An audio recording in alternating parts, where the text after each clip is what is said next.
तिकडे नांदेडमध्ये पावसानं उन्हाळी पिकांचं मोठं नुकसान झालंय तर नांदेडच्या नायगाव तालुक्यातील होटाळा येथील एका शेतकऱ्याच्या मुलीनं व्हिडिओ करून ही सगळी परिस्थिती मांडलेली आहे।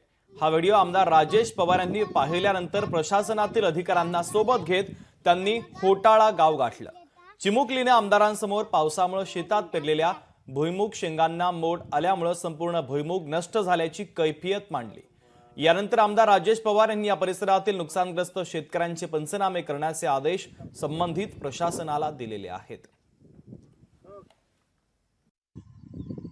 फूक मारून झाडून टाकलं हिंग बघा, पावसामुळे आमचा एवढा नुकसान झालाय।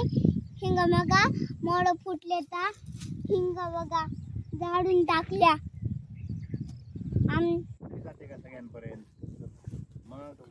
आंगरगाव फोन आलता तुमचा, शेळगाव फोन आलता, इकडे लोकशाही मराठी ऐका, पहा, जागरूक रहा।